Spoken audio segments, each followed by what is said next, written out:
Hello, hello, vous écoutez Les Frappés, le podcast de celles et ceux qui se dépassent. Je suis votre hôte Loïc, ancien sportif de haut niveau en judo, coach, préparateur mental et amoureux d'activités outdoor en tout genre. Ma conviction, c'est qu'on a tous une petite étincelle de folie et d'audace, une version un peu frappée de nous-mêmes au potentiel exceptionnel qui sommeille en nous. J'ai créé ce podcast pour vous faire découvrir des femmes et des hommes qui ont osé le réveiller. Mes invités sont des athlètes de tout niveau, des aventuriers professionnels, des voyageuses au long cours, des entrepreneuses ou encore des militaires, des forces spéciales. Leurs témoignages au micro du podcast sont de puissantes invitations à passer à l'action. Attention, une écoute régulière peut entraîner des changements positifs irrévocables dans vos vies.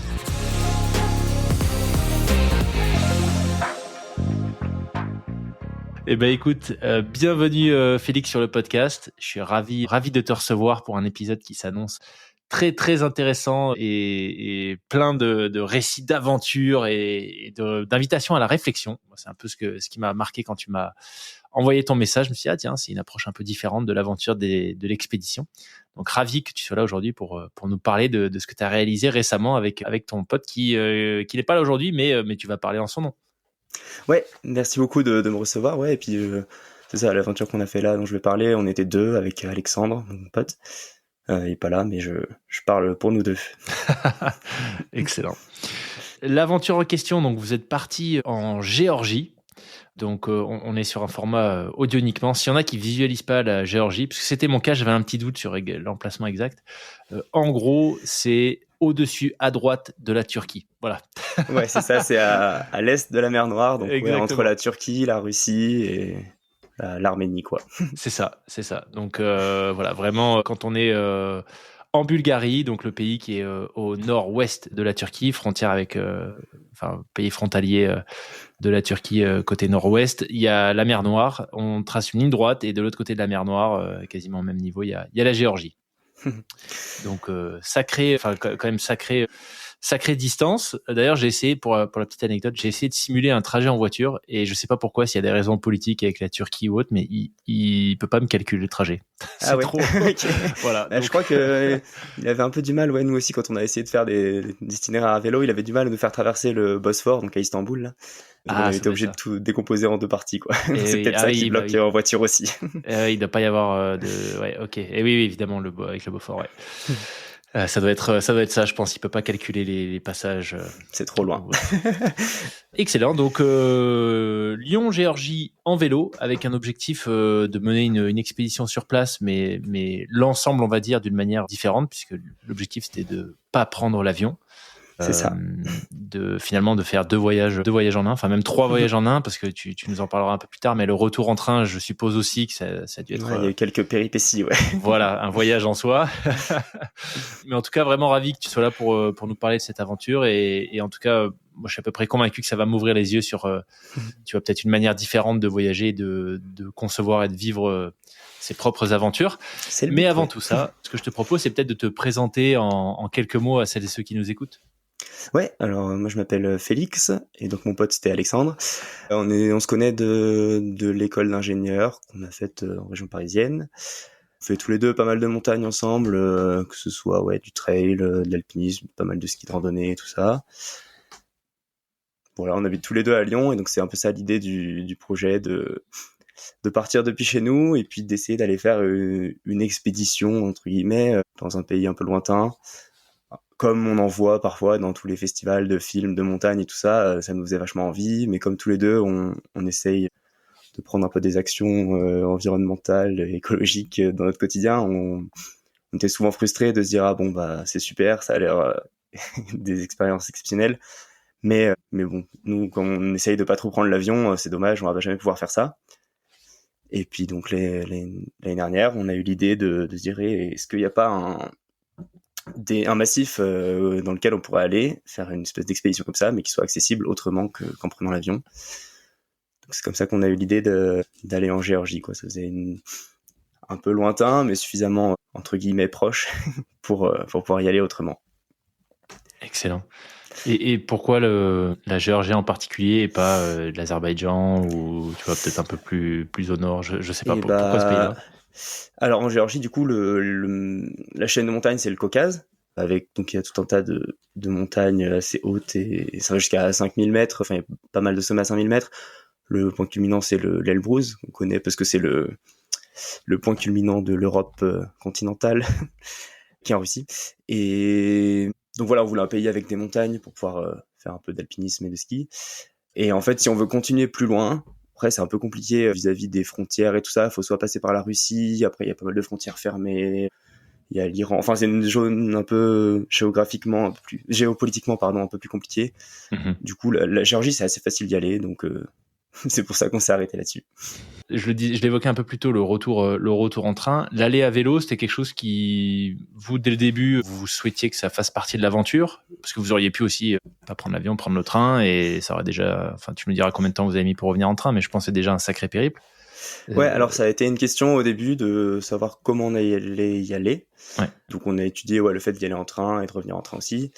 Et après, un jour, on a eu l'idée un peu bête de dire et si on y allait en vélo, inspiré un peu par, j'imagine qu'il y a pas mal de auditeurs qui ont dû voir passer Jean Rouault, là, qui allait jusqu'au Népal en vélo et qui a médiatisé un peu sur Instagram, tout ça.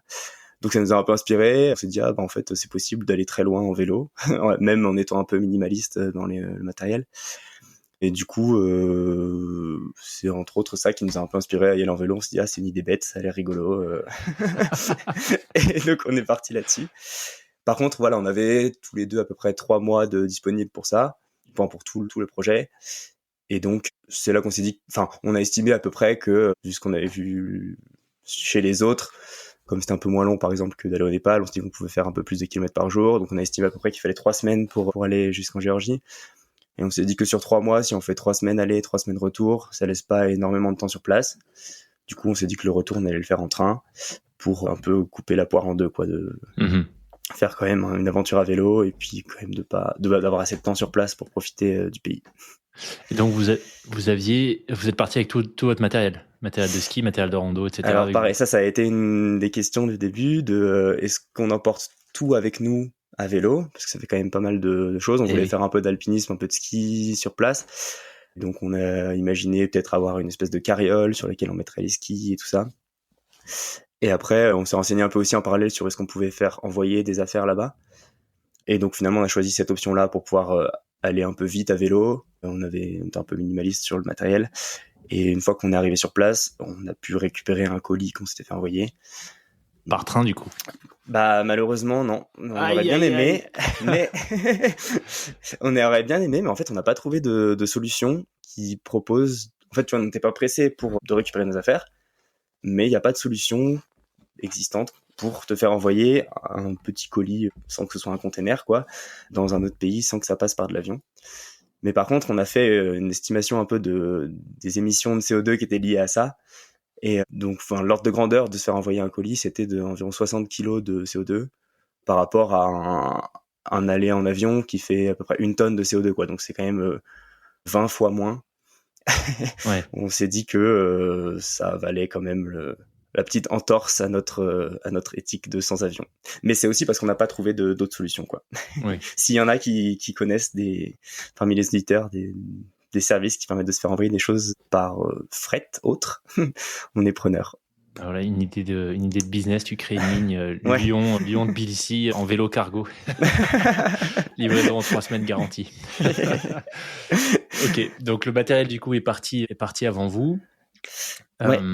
Donc, ok, ouais, donc déjà, tu t'as estimé, enfin vous aviez pesé un peu, s'il avait fallu que vous emportiez tout sur le vélo, ça représentait combien?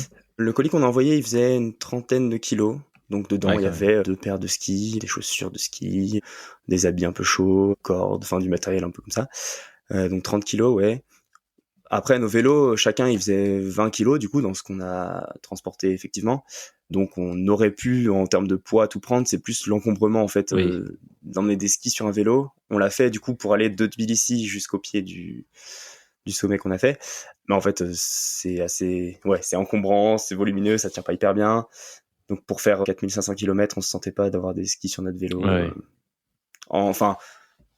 À la vitesse à laquelle on allait, quoi. On aurait pu le faire en prenant 2 fois plus de temps avec une charrette et tout ça, mais on a choisi cette option-là. Ouais. Donc tu disais que vous aviez 3 mois, vous étiez encore, vous êtes encore étudiant, vous étiez encore étudiant à ce moment-là ou comment Non, vous êtes organisé? on travaillait tous les deux. Ah ouais, Et donc l'occasion s'est présentée parce que moi j'ai démissionné juste avant de mon emploi, juste avant de partir, pour d'autres raisons. Et Alexandre, lui, il a pu prendre 3 mois de sans solde. waouh. Donc après, il a réintégré son poste en rentrant comme si de rien n'était. Donc ça, c'était quand même eu la chance, voilà, de pouvoir se libérer un peu de temps dans nos métiers respectifs. C'était agréable. Ouais.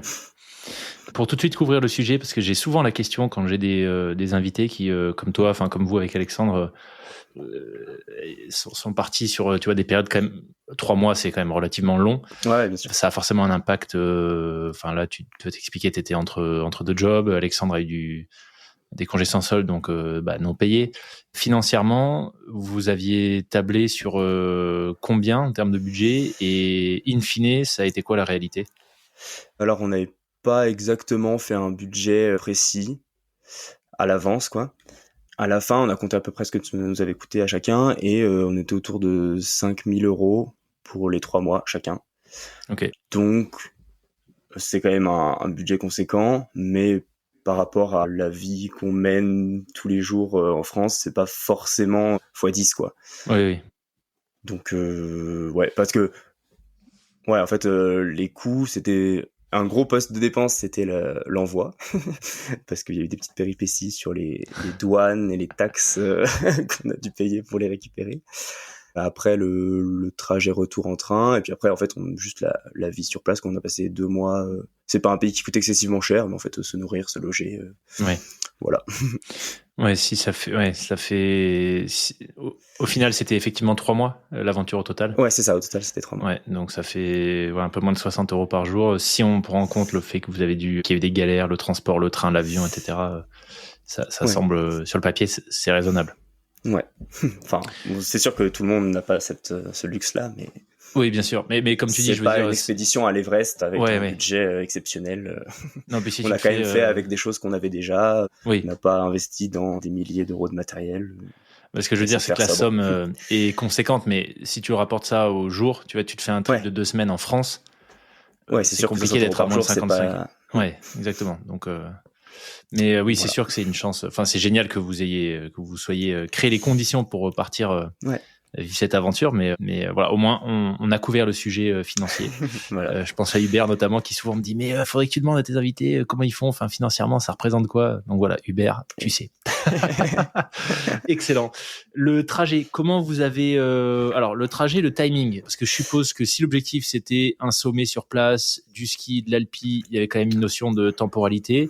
Ouais. Toi, tu étais entre deux jobs, donc il a fallu aussi caler ça par rapport à Alexandre qui lui est près du sans-sol. Donc, c'était quoi la fenêtre et comment vous avez dessiné le trajet, en tout cas pour la partie vélo, pour essayer de rester dans les clous des 3 semaines que vous aviez imaginé?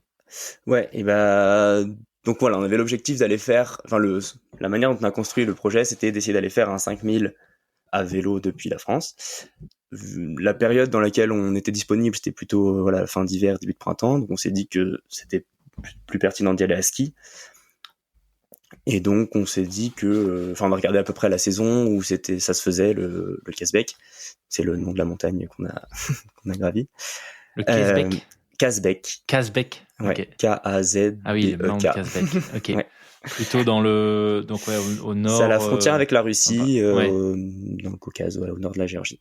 Dans un parc national, c'est ça, le parc national du pays? Ouais, il y a une réserve autour un petit peu, ouais. D'accord. Okay. Et donc voilà, la temporalité, c'était à peu près, en général, les gens le font en avril ou mai à ski. Et après, donc avec les contraintes qu'on avait nous de disponibilité et tout, finalement, on y a été un peu plus tôt.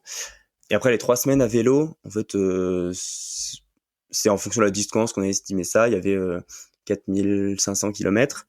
On s'est dit que 200 km par jour, ça paraissait faisable tout en étant un peu incertain, mais on a tablé là-dessus. Donc en faisant la division, ça faisait à peu près 3 semaines. Vous étiez des cyclistes par ailleurs avant ou pas? Ouais, tous les deux, on fait pas mal de cyclisme, puis pas mal de sports d'endurance en général, quoi. Beaucoup de trail. Donc les efforts un peu longs, on connaissait. L'incertitude, c'était plutôt sur l'enchaînement, quoi. Une journée de 200 km, ça nous faisait pas excessivement peur, mais aucun de nous deux n'avait jamais fait 3-4 jours d'affilée, encore Sans moins parler de 3 3 semaines, semaines, quoi. Voilà. c'est ça. Donc, c'était un peu ça l'incertitude. Est-ce qu'on allait avoir mal partout, plus de jambes du tout au bout de 2 jours? C'était ça l'incertitude. Ok. Et alors, sur la trace, parce que si je me souviens bien, j'ai eu plusieurs invités qui ont fait globalement, tu vois, enfin, Ouais, pas c'est assez exact. classique de faire du vélo dans cette direction pour aller en Voilà, Asie et tout exactement. ça. On C'est a ça. croisé pas mal de monde sur le chemin. Visiblement, il y a un gros sujet quand même, surtout quand on part de Lyon, c'est tout de suite au début, passer par la Suisse ou descendre un peu plus bas. De ce que je comprends, hein, je dis peut-être Ouais. des bêtises, mais... Ouais, bah d'autant plus que nous, on est parti fin février. Donc il y a plein de cols Ah oui, pour oui. traverser les Alpes qui sont pas des options parce que c'est fermé. Et donc nous, en partant de Lyon, on a choisi de passer par Grenoble, puis le col du Lautaret et le col de Montgenèvre pour arriver en Italie. Ok. Sinon, il y avait l'option de passer par la côte, par Nice en dessous, ou par la Suisse. Mais ça nous paraissait le plus direct. Et donc on a choisi ça pour arriver jusque dans la plaine du Pô en Italie. Voilà, qu'après on a traversé plus ou moins à l'horizontale. Après, ouais, si j'enchaîne sur l'itinéraire, du coup, on a traversé un peu tous les Balkans, par la Slovénie, Croatie, Serbie, Bulgarie. Et vous avez rencontré, chaque fois que j'ai des invités qui sont allés là-bas, les histoires qui reviennent tout le temps, c'est les chiens errants. Alors, Tu confirmes? on avait très peur de ça, justement, en voyant toutes les histoires de tout le monde. Et en fait, on n'a pas eu tant de problèmes. Ok. Je pense qu'il y a quelque chose qui a aidé, c'est que on était un peu pressé par le temps et du coup on traçait un peu au plus droit l'itinéraire et donc on se retrouvait assez souvent sur des routes on n'essayait pas de chercher les petites routes bucoliques, quoi. La plupart du temps on allait au plus court et au plus plat. Donc on se retrouvait sur des routes assez passantes et peut-être que ça nous protégeait un peu des chiens. On en a eu quelques-uns en arrivant en Bulgarie, mais on avait très peur de la Turquie et finalement on n'en a pas eu du tout. Enfin, ok. Au début, on a un peu peur dès que quelque chose aboie le long de la route. Et en fait, on se rend vite compte que ils viennent rarement nous agresser, en tout cas, pour notre cas. Mais on avait effectivement très peur, parce qu'il y a pas mal de récits de gens qui se sont fait agresser. Ouais, c'est Et vrai nous, que on c'est n'a quand pas eu de même soucis là-dessus. Ouais, c'est le sujet qui revient souvent. Ouais, et puis c'est des chiens un peu énormes en Turquie. Ouais. Les bergers d'Anatolie. Ouais, c'est pas... Clairement. Donc là, donc on a balayé très très rapidement la trace. Arrivé au Bosphore, vous étiez dans les temps à ce moment-là? Ouais, on avait fait nos 200 km par jour, plus ou moins. Et donc, on est arrivé au bout de 2 semaines à Istanbul.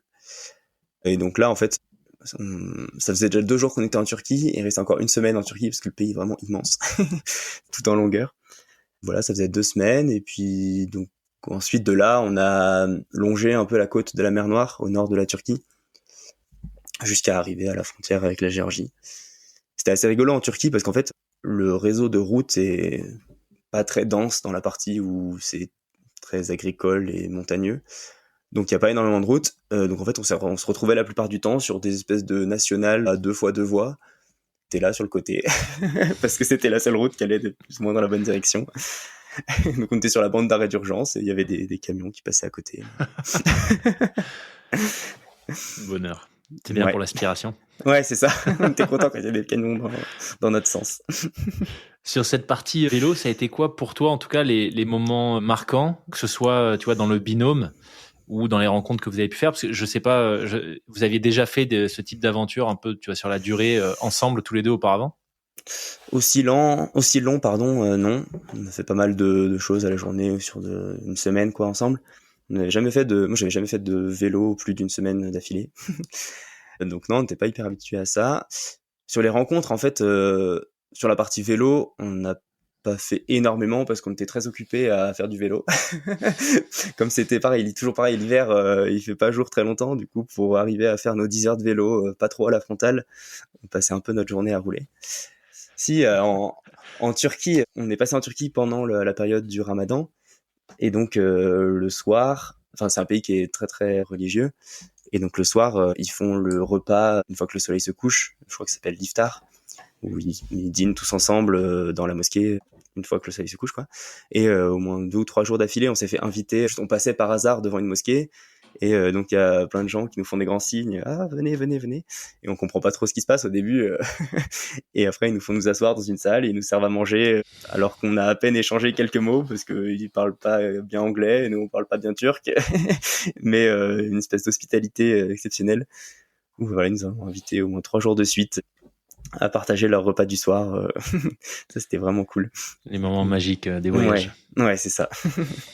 On essaye de baragouiner un petit peu avec des gestes. C'était assez marquant, ouais. Vous arrivez du coup, votre point de chute en Géorgie, avant de partir du coup vers le Kazbek, c'était quoi? C'était la capitale, ou vous aviez prévu de vous arrêter dans une ville, un village plus proche? Ouais, c'est ça, on s'est arrêté dans la capitale. Ouais, c'est ça. On a trouvé sur Warm Shower, je sais pas si tu connais, mais c'est une plateforme où, entre voyageurs à vélo, tu proposes l'hospitalité et puis tu peux la demander quand tu arrives à l'étranger. Et donc on s'est retrouvé dans une famille d'expats américains qui avait une grande maison, qui nous ont accueillis pendant quasiment une semaine. Incroyable. Donc on est arrivé là-bas. Ensuite, du coup, la mission, c'était de retrouver nos affaires qui étaient arrivées en colis, quoi. Ça a été un peu un combat parce que ils étaient bloqués à la douane, parce qu'ils voulaient qu'on paye la TVA sur tout ce qu'on avait importé, parce qu'ils considéraient qu'en fait on allait potentiellement revendre tous nos objets sur place, et donc ça faisait, enfin bref, la case n'existait pas de on s'envoie des objets à nous-mêmes dans un autre pays. Ça n'existe pas dans l'administration. Du coup, ça a été un peu un casse-tête. Et ensuite, une fois qu'on a récupéré nos affaires de montagne, on a tout chargé sur nos vélos et on est reparti à vélo pour 2 jours jusqu'à Stepan Sminda, qui est la petite village au pied du Kazbek.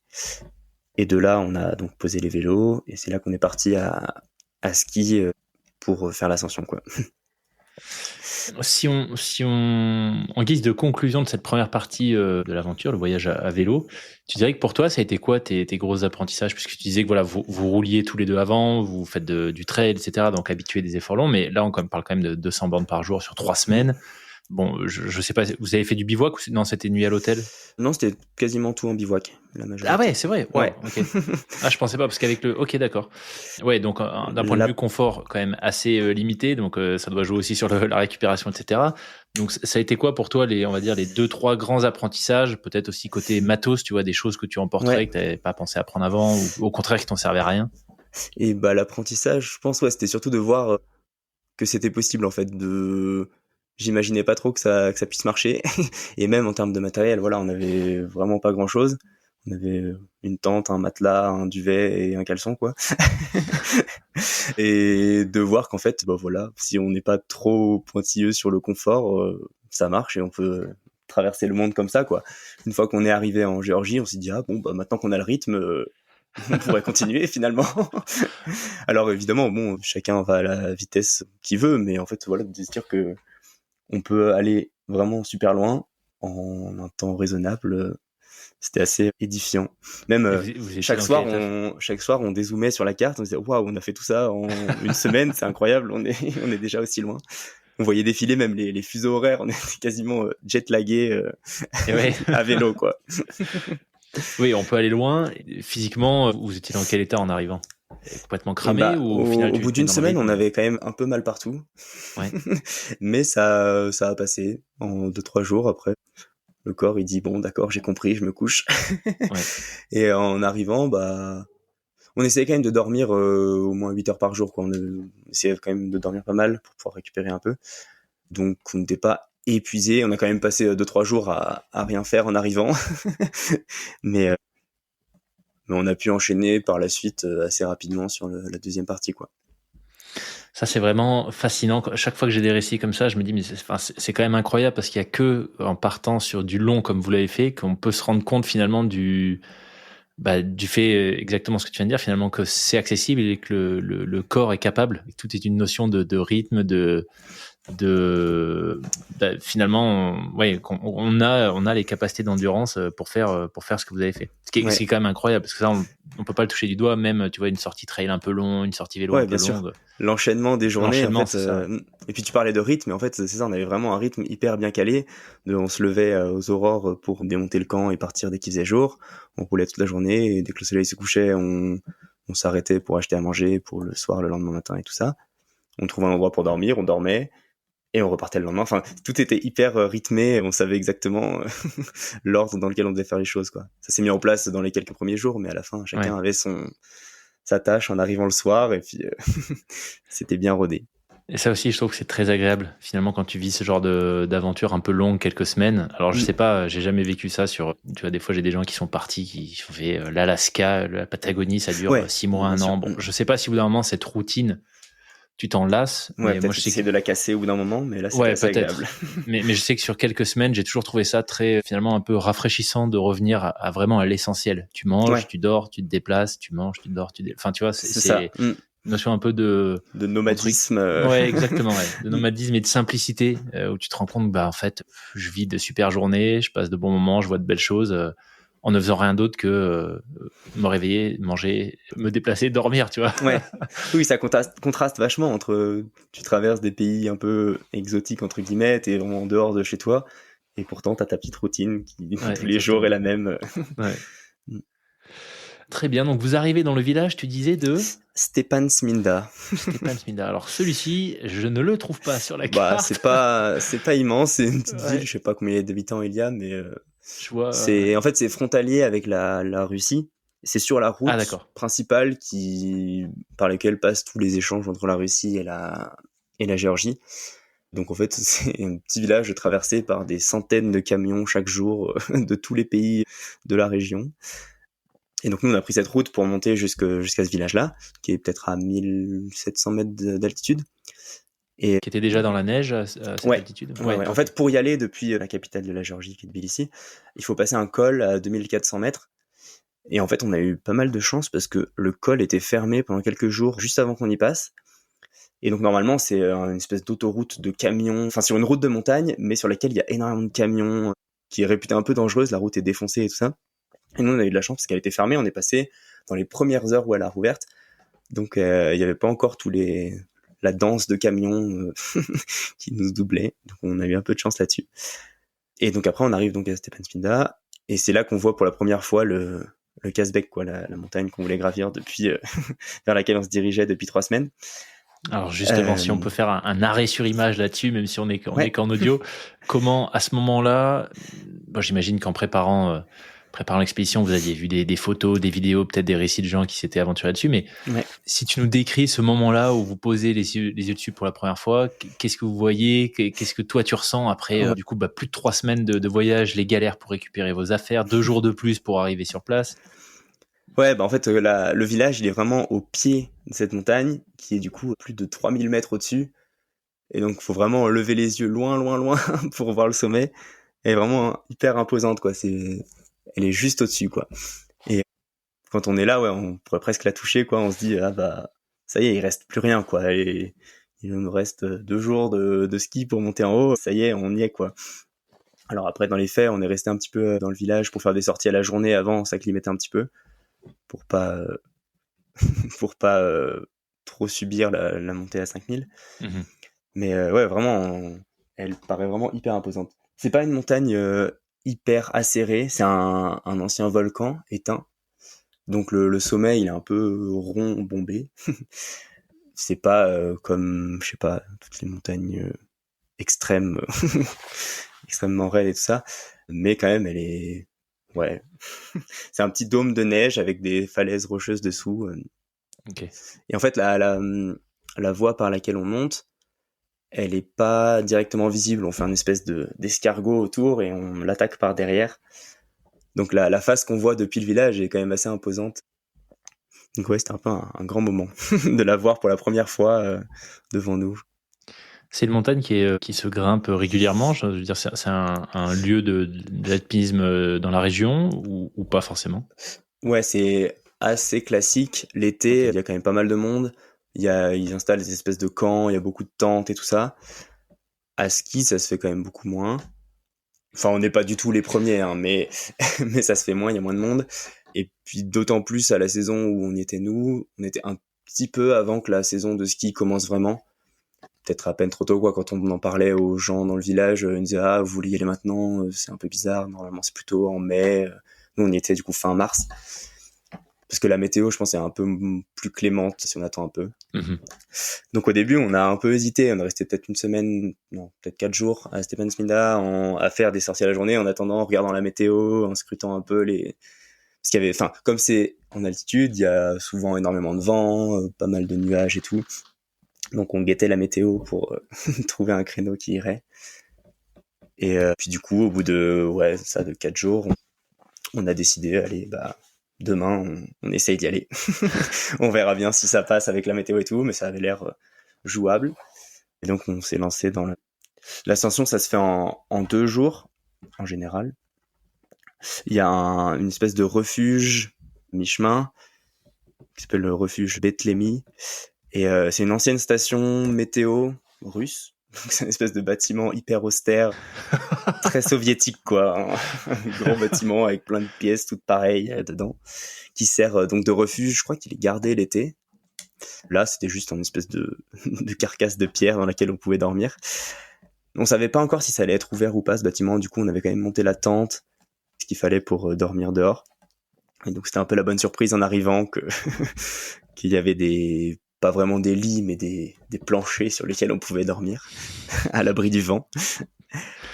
Alors attends, du coup, si tu dis à mi-chemin, tu disais tout à l'heure qu'en partant du village, vous faisiez une sorte d'escargot et que vous attaquiez par l'arrière. Ouais. L'arrière, c'est la Russie en fait, non?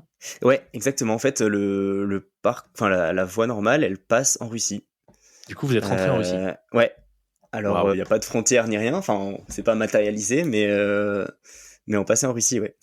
Okay. C'est assez rigolo d'ailleurs parce que donc sur la trace GPS, tout marche bien. Et puis dès qu'on passe la frontière en Russie, le signal est brouillé.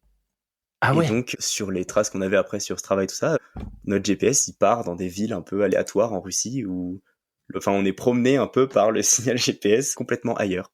Incroyable. En fait, je dis ça parce que j'ai la carte sous les yeux et la frontière, voilà, encore une fois, les gens nous écoutent et n'auront pas forcément une carte ouverte sous les yeux, mais en fait, à cet endroit-là, donc si je me trompe pas, la frontière passe vraiment au sommet, à 5047, et c'est une avancée de la frontière russe en Géorgie. Donc c'est pas une ligne droite, donc c'est vraiment vraiment une avancée, un bout de territoire. Donc je trouve ça assez fou qu'ils arrivent à brouiller au moment où tu passes la frontière le signal dans un endroit qui, tu vois, c'est pas c'est assez impressionnant. Russe, quoi. C'est je pense qu'ils arrivent à dessiner parfaitement leurs frontières avec leur brouillage. C'est incroyable. C'était assez étrange. Ok, donc le refuge non gardé là était en Russie en fait.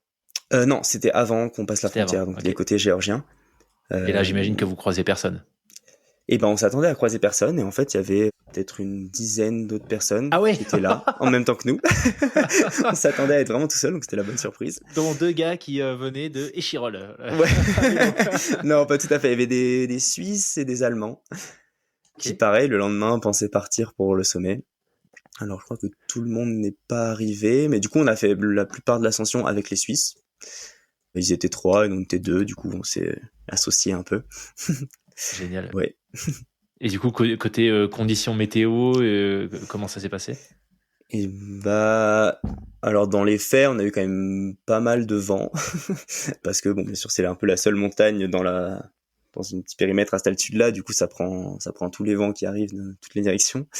Peut-être 50 km/h de vent quand on était en haut, ce qui est pas pire par rapport aux météos qu'on avait regardé les jours d'avant. Des fois, il y avait 100, 120 km/h de vent. Oh, wow. Ah ouais. Donc là, c'était pas mal. Il faisait assez beau. Enfin, on est parti dans la nuit, mais il faisait clair dans la nuit. Et après, quand on arrive au sommet, par contre, c'était un peu bouché. Il y avait le nuage qui commençait à se former au-dessus du sommet. On n'a pas eu la vue depuis le sommet, mais les conditions étaient praticables, disons. Et pour la redescente? Et la redescente, du coup, on a chaussé les skis, pas tout à fait au sommet, parce qu'en fait, c'est une espèce de pente qui, petit à petit, se redresse, et on voit jamais le sommet pendant qu'on monte. Ça fait on s'enroule un peu autour. Donc, quand on est arrivé peut-être à 100 mètres du sommet, on a dû déchausser les skis, parce que c'était trop raide. Puis, il commençait à y avoir des crevasses qu'on devait un peu éviter et tout ça, donc on a déchaussé les skis pour remonter une espèce de couloir.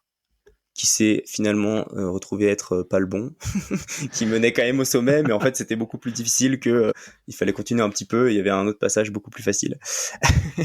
On a pataugé un peu dans ce couloir-là, on arrive en haut, on est redescendu dans le couloir dans lequel on était monté, et de là on a chaussé les skis, donc peut-être à 100 mètres du sommet, et on a refait le même itinéraire en sens inverse. Donc c'est quand même, toute la partie finale c'est glaciaire, donc il fallait faire un peu gaffe à éviter les crevasses, visibles ou non. Et comme c'est hyper venté, souvent il y a un peu des ponts de neige, des choses comme ça, la neige elle est un peu sculptée. Et puis là-haut, il n'y a pas forcément les secours et le réseau qu'on a en France, donc on faisait un peu gaffe où on mettait les pieds, quoi. Surtout si la moitié de la montagne est supposée être couverte par les secours russes, j'imagine que c'est un peu délicat. Si t'arrive quelque chose à 5 mètres du mauvais côté de la frontière. Ouais, c'est ça. Il faut bien choisir là où on a un problème. C'est ça. Ok, mais d'ailleurs, ça m'amène à une question que j'ai souvent en préparant l'épisode. Tu vois, je regardais un peu, cherchais un peu en ligne. Comment tu fais pour te renseigner? Parce que bon, là, tu disais que vous êtes tombé sur une dizaine d'autres personnes. C'est complètement, enfin, je sais pas si c'est improbable. Moi, ça me paraît complètement fou. Ah ouais, c'était on s'y attendait pas du tout. Ouais, assez dingue. Comment est-ce que vous étiez renseigné? Où est-ce que vous aviez trouvé des infos? Est-ce que c'était vraiment documenté? Tu vois, les voies d'accès. Tu parles de crevasses, donc faut quand même faire gaffe, quoi. Est-ce qu'il y avait tout ce qu'il fallait en ligne pour partir serein? Et ce que je disais, c'est un itinéraire qui est quand même l'été assez couru. Donc il y a, tu vois, sur Camp to Camp, il y a un topo de cette voie-là. D'accord. Donc c'est assez documenté, ouais. On avait aussi un copain qui avait essayé d'y aller il y a peut-être 5 ans, en hiver aussi, lui plutôt à pied, donc plutôt dans la saison, il n'y avait pas encore de neige, c'était plutôt en glace. Lui, il avait fait demi-tour avant le sommet, mais du coup j'avais échangé avec lui pour avoir des informations un peu sur à quoi ça ressemblait en hiver. Et puis après, dans le village au pied, là, à Stepantina, il y a plusieurs agences un peu de guides, quoi. Alors du coup, la période où on y était, c'était la plupart fermées, voilà, mais en appelant un peu des numéros et tout, on avait réussi à avoir un peu des informations. Mais ce qui ressortait, voilà, c'était globalement le danger principal, c'est les crevasses dans la partie finale. Ouais, c'est vraiment un glacier, quoi, donc il y a des grands séracs, des crevasses qui coupent un peu la face, donc il faut bien zigzaguer. Voilà, on était encordés sur toute la partie finale. Ouais. Et voilà. Vous étiez tous les deux à l'aise sur les manips à faire si jamais il y en a un qui... Ouais, on est à l'aise là-dessus, puis on avait révisé les quelques jours d'avant pour les sauvetages en crevassou, pour être pas dépendant de secours extérieurs, enfin le moins possible en tout cas. Ouais. C'est vraiment un hiver que je connais très mal et qui me fait peur. Tu vois, la montagne, la haute montagne en hiver, la lecture de la neige et tout, je suis je suis toujours très impressionné il faut se méfier, mais après on arrive à élucider. En regardant bien, on voit des choses. Très bien. Et du coup, tu disais que pas tout le monde est allé au sommet. Dans la dizaine de personnes là que vous aviez vues, c'était quoi les motifs d'abandon, enfin de retour? Je crois que c'était parmi les Allemands, ou dans le groupe, ils étaient pas tous dans la même forme physique. Ok. Donc il y en a qui se sont arrêtés un peu avant. Donc c'était pas des sujets de météo ou justement de crevasses ou... Du coup, comme ils allaient un peu moins vite, ils allaient être plus tard en haut, donc avec potentiellement plus de nuages, de vent la météo pouvait un peu se dégrader. C'est toujours un espèce d'ensemble de conditions qui font que, je crois qu'ils leur groupe s'est séparé en deux, et puis il y en a une partie qui est allée au sommet et l'autre non. Incroyable. En tout cas, ça fait rêver, hein. Une destination lointaine, un peu exotique, une montagne, relativement peu touristique quand même si vous avez trouvé des infos. C'est toujours fascinant. Pour celles et ceux qui aiment bien les cartes, enfin moi c'est mon cas, ça me fait toujours rêver ce genre d'aventure, tu vois, parce que je regarde les cols, j'essaie d'imaginer, mais alors attends, mais par où tu passes? Il y a rien autour, c'est incroyable. Ouais, c'est sûr.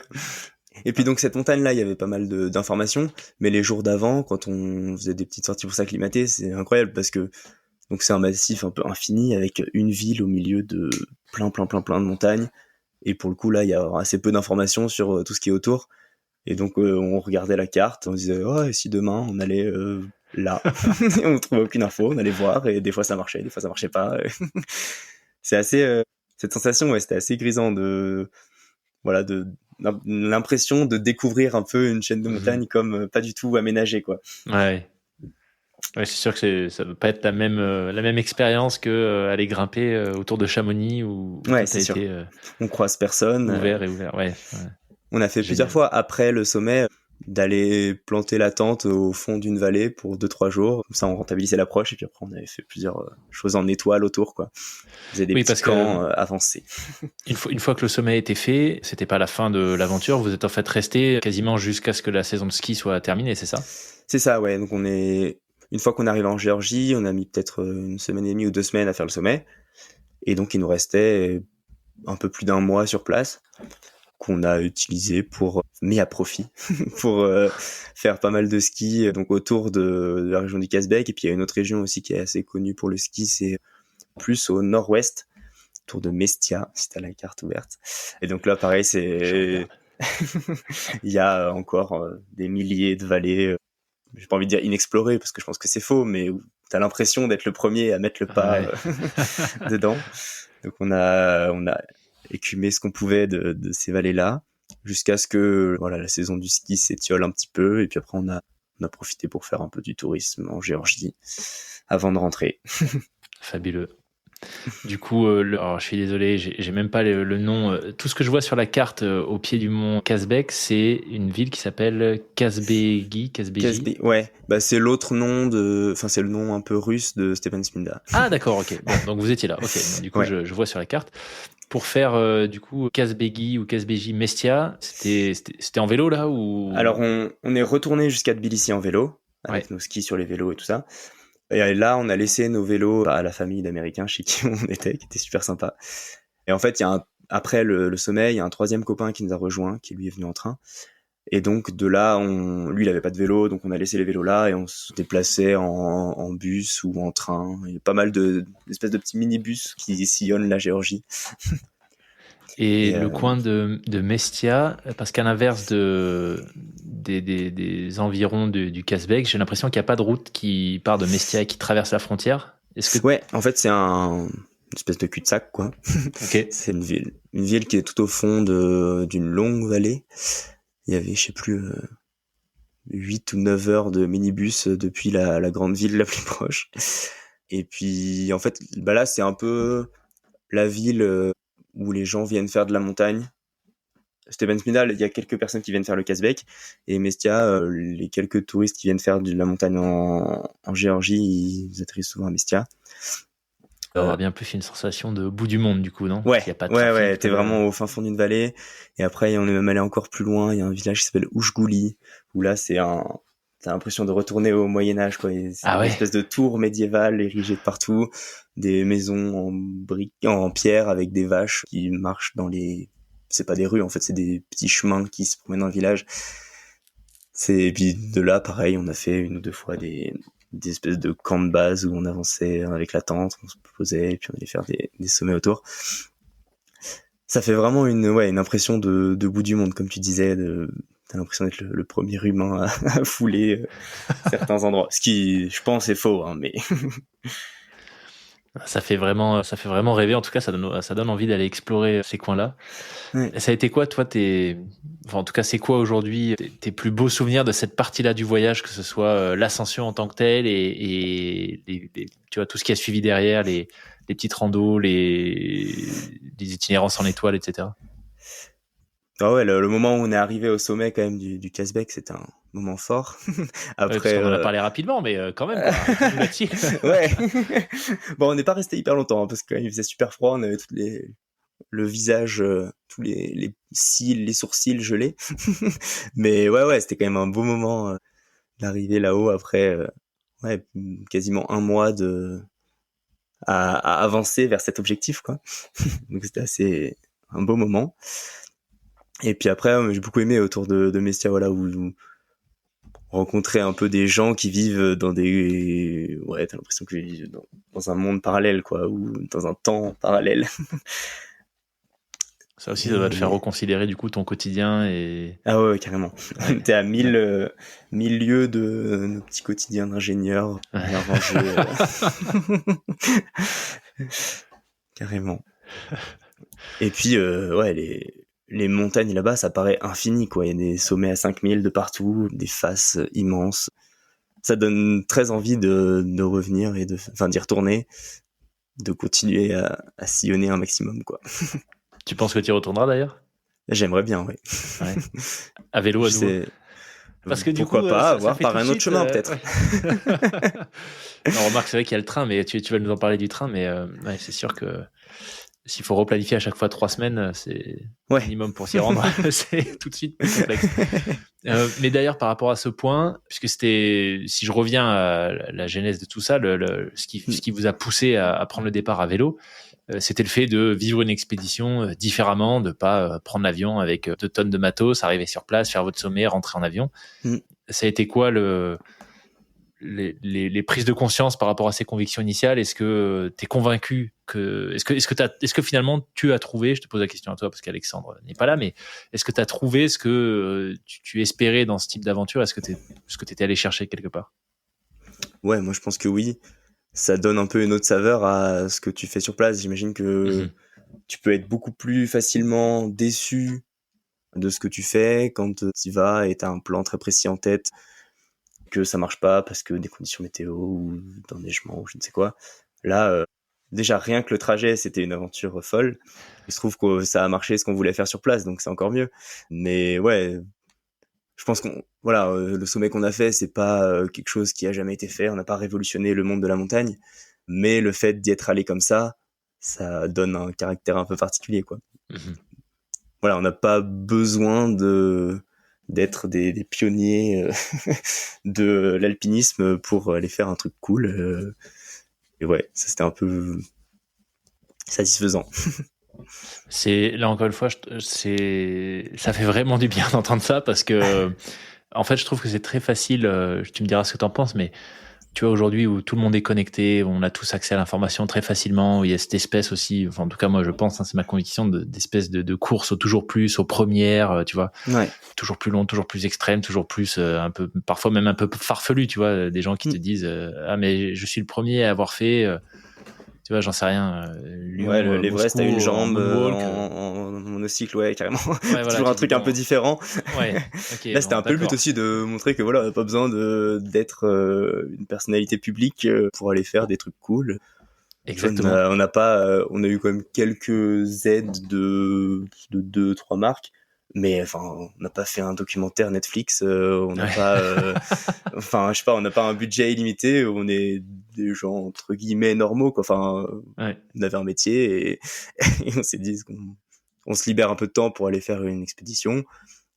Je vais pas vous dire c'est à la portée de tout le monde, mais on peut avoir une vision de l'aventure qui nous permet de faire des trucs même si on n'est pas Kylian Jornet, quoi. Ouais. Et c'est ça, je trouve, qui est très intéressant à entendre. Tu vois, ça me fait penser à une auditrice du podcast, Anne, qui était, il y a 2 ans, j'avais fait une série de visio, d'événements live en ligne, où il y a des auditeurs, des auditrices du podcast qui venaient partager leurs aventures. Et donc, on a des gens qui étaient partis traverser l'Islande en ski. Et Anne était venue nous parler. On avait eu avant Anne, il y avait eu la fille de Mike Horn qui était partie le rejoindre à vélo. Vélo bateau, parce qu'il était, Mike était en Islande et donc elle était partie de Suisse jusqu'aux Pays-Bas à vélo, puis après bateau, etc. Donc c'était super. Et il y a Anne qui était venue nous parler de son trip en solo au Kirghizistan. Ouais. Et en fait, j'avais eu je sais pas si c'est lié à la région ou à la manière dont Anne et toi vous partagez ces expériences avec beaucoup d'humilité, mais je trouve que ça fait vraiment du bien à entendre parce qu'encore une fois, ça montre que finalement, oui, les destinations connues, tu vois, l'Everest, dans une certaine manière, tu vois, les Alpes en France, etc. C'est revu la course, ce que je te disais un peu plus tôt, tu vois, la course aux extrêmes, aux nouvelles premières, etc. Mais en fait, il y a un terrain de jeu qui est absolument infini. Ouais, bien sûr. Et puis même sans aller aussi loin, sans avoir 3 mois devant soi, on peut faire des trucs super chouettes autour de chez soi, dans les Alpes en France ou dans la Loire, je sais pas. Il y a partout des aventures à imaginer sans être dans la course forcément toujours plus. Ouais, c'est ça. Et qui reste des zones, tu vois, à explorer. Ouais, bien sûr, il y a des trucs super de partout. C'est ça, pas besoin d'aller dans les endroits hyper médiatisés où on a vu les idoles aller. C'est ça. Donc, faire de partout. Si vous nous écoutez, allez à Mestia, au fond de la vallée en Géorgie. Non, c'est vraiment, franchement, merci beaucoup pour ce partage. Ça donne Ça donne plein d'idées. Mais l'aventure n'était pas encore finie après Mestia, puisqu'il y avait le retour en train. Ouais. Donc, j'ose même pas imaginer. C'est déjà galère. Moi, j'ai voyagé avec mon vélo dans les trains uniquement en France et en Suisse. Et c'était déjà des périples en soi à chaque fois. Donc, j'ose même pas imaginer Géorgie-Lyon. Ouais, il y a plusieurs. Avec le matos. Parce que vous avez, dans le train, vous aviez les vélos et tout le matos d'alpi-ski et tout, ou vous avez renvoyé une partie en avion? On n'a pas refait de colis au retour parce que du coup, on a compris que ça marchait pas très bien. Et du coup, voilà, moi j'ai revendu mes skis quand même là-bas et mes chaussures à un magasin de location. Du coup, j'avais pas mes skis, mais Alexandre avait encore les siens et on avait chacun notre vélo plus 2 sacs à dos chacun, voilà. Et donc ça a été un peu plein de péripéties. Déjà pour retourner en Turquie, il y avait pas vraiment de train, donc on a encore fait une entorse. On a loué une voiture pour aller jusqu'à la frontière turque. On a fait un aller-retour pour poser toutes nos affaires. Moi, je suis resté avec les affaires pendant qu'Alexandre et Lucas sont retournés à Tbilissi. On pris les vélos et on roulait jusqu'à la frontière turque en vélo. Donc ça, c'était pareil, encore une étape de 200 et quelques. Donc de là, on est arrivé à Kars, qui est une ville qui est tout à l'est de la Turquie. Donc plus sur la côte, là, on est plus dans les terres. Et il y a un train super cool qui s'appelle le Doğu Express et qui traverse toute la Turquie de Kars, donc de l'extrême est, jusqu'à Ankara en, je sais plus, une trentaine d'heures. Ça fait un peu les ambiances de Orient Express, quoi, où c'est un train où il y a un restaurant, tu vas manger dans le train, après tu dors. C'était super cool. Donc je sais plus, c'était une journée, une nuit, une journée, quoi. Ensuite, le retour, voilà, on n'était pas extrêmement pressé. Du coup, on s'est arrêté 2 jours à Ankara. Ensuite, après, on a pris un train jusqu'à Istanbul. On s'est arrêté 3 jours à Istanbul.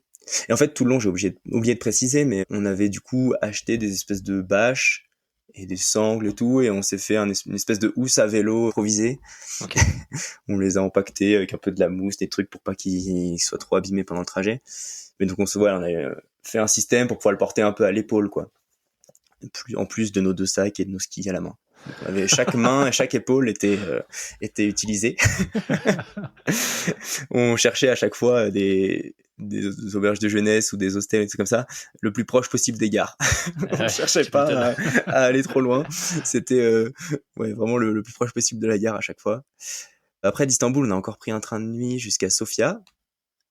Et de là, et de là, on a trouvé un bus qui fait Sofia-Lyon. Mais non. C'est même un bus qui fait Sofia-Madrid, mais on s'est arrêté à Lyon. Et donc ça, c'était pas mal. Ouais, ça nous a sauvé quelques correspondances. Sofia-Lyon. Ah ouais. Alors évidemment, il nous a regardé un petit peu bizarrement quand on est arrivé avec tous nos bagages, mais en négociant un petit peu avec un peu d'argent, c'est passé. Waouh, ok. Et donc là, pareil, c'était, je sais plus, 35 heures de bus peut-être, un truc comme ça. Donc on a fait 2 nuits et une journée dans le bus. Donc c'est une ligne régulière, ça, Sofia-Madrid? Ah ouais, ouais. Incroyable. Bon, alors régulière peut-être pas tous les jours, mais si ça vous intéresse, la compagnie s'appelle Union Ifkoni. Et ouais, ils ont des lignes un peu partout parce que je pense qu'il doit y avoir une espèce de diaspora bulgare qui va travailler peut-être dans les pays d'Europe de l'Ouest. Et donc il y a des bus qui traversent toute l'Europe pour aller en Bulgarie. Incroyable, ok. Bon, et finalement, donc tout s'est bien passé, même avec tout notre barda là. On avait un peu peur en partant. On s'est dit c'est sûr qu'il va nous manquer des choses en arrivant. Et en fait, on a réussi à tout ramener à la maison. Quelle aventure. Ouais. Donc, in fine, les 3 mois, c'est rentré en 3 mois. C'était très intéressant ce que tu partageais sur l'impact que ça a eu sur toi, ta vision du voyage des expéditions. Tu penses est-ce que ça t'a déjà inspiré d'autres aventures, alors avec Alexandre ou en solo, je sais pas, dans ce format-là? Ouais, ça donne super envie de repartir sur des trucs un peu longs comme ça. Alors bon, on peut pas le faire en continu, malheureusement, faut bien travailler un peu des fois, mais mais ouais, j'aimerais beaucoup repartir. Alors je sais pas, j'ai pas encore étudié. La Turquie, c'était vraiment, j'ai beaucoup aimé l'accueil des gens et même le pays a l'air super chouette. Je retournerais bien en Turquie un jour faire du vélo. Ou sinon au Maroc, tout ça me fait envie. Oui. On verra la prochaine aventure. Avec Alexandre, on s'est inscrit l'année prochaine à la Race Cross France. Enfin, on va s'inscrire. Ok. Je sais pas si tu connais, c'est une course de 2500 km à travers la France. Donc, on voulait pour mettre en pratique notre expérience de vélo. Trop bien. Ouais, je connais bien, j'avais eu Arnaud sur le podcast. Ouais. On travaillait ensemble chez Apple à l'époque où on était tous les deux chez yes. Apple. Ok. Mais ok, la race, donc la 2005. Alors c'est quoi parce que ça a changé plusieurs fois la trace. Maintenant, c'est quoi? C'est nord-sud, sud-nord? Et bah alors je sais pas s'il se change pas tous les ans. Je sais plus. Mais je crois que l'année prochaine, ça part. Bah, je vais sûrement dire n'importe quoi, hein, mais je crois que ça part du sud-ouest. Il y a une petite partie dans les Pyrénées. Après, on remonte dans le centre et ça finit. J'ai l'impression que ça finit tout le temps dans le sud-est, là, vers Mandelieu-la-Napoule. Ouais, Mandelieu, ouais. Ok. Ouais, j'ai pas étudié encore précisément. Ouais. Vous le ferez avec les skis sur les vélos ou pas? Ouais. Déguisé en géorgien. C'est ça. Excellent. Bah écoute, un immense merci Félix pour ce fabuleux partage. Moi, ça m'a vraiment beaucoup à toi pour l'accueil. Des étoiles dans les yeux et m'a donné envie de partir explorer d'autres pays accessibles autrement qu'en avion.